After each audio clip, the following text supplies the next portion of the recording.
Thank you and welcome to the show this morning. The topic this morning is the Freedom Rides, and we have a participant in the Freedom Rides that occurred in May of 1961, Mr. RPatton. And of course, Mr. Patton, let me welcome you to the show this morning. And thank you.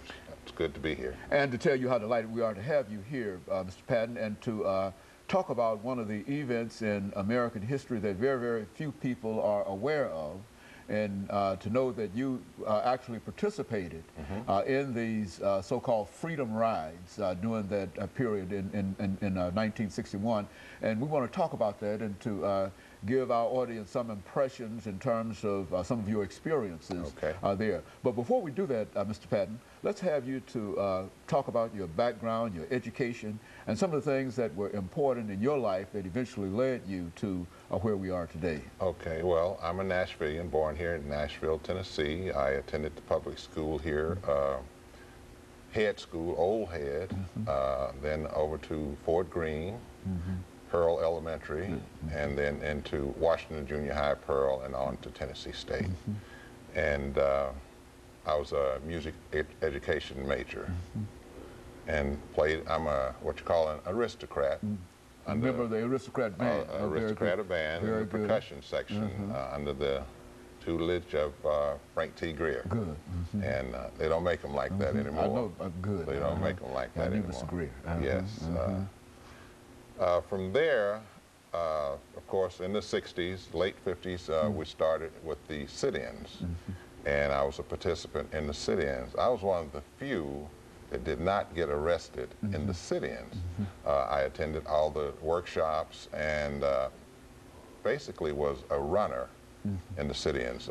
When they would fill up the counters and they'd take them to jail, then I was one of those persons that would go back to the church or and let them know that we needed more people to sit in. And participated in that and all the way up to the Freedom Ride.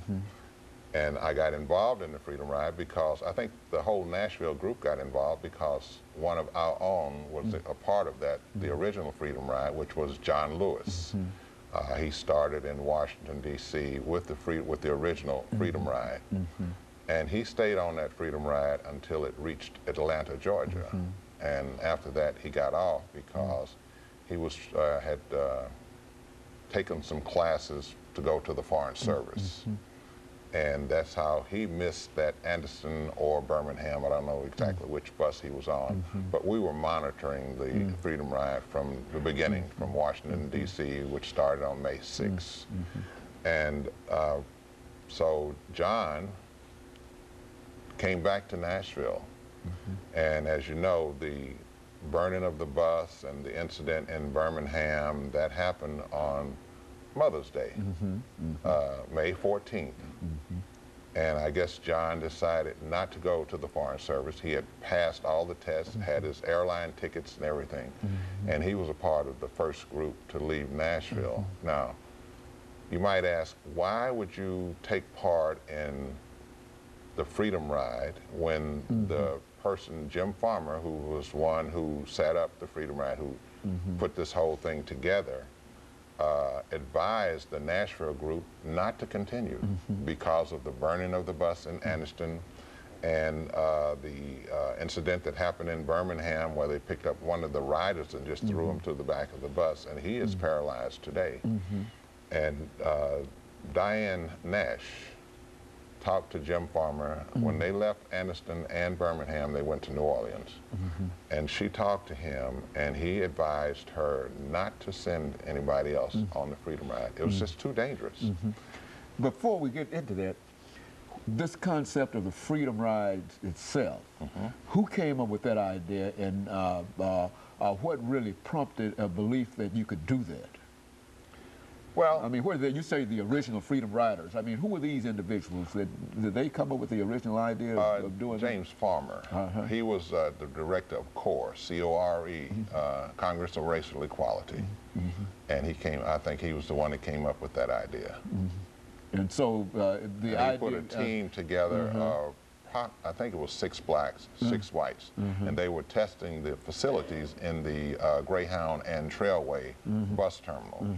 according to the federal law, you should be able to use the facilities, but they were testing the law to make sure that that's the way it was, that you could actually use these facilities.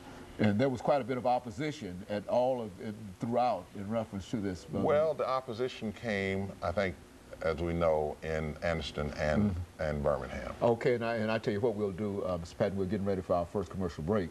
When we come back, we'll give you an opportunity to take that second segment and to simply develop this idea about those individuals who participated, including yourself. And of course, we'll be back with our audience following this very.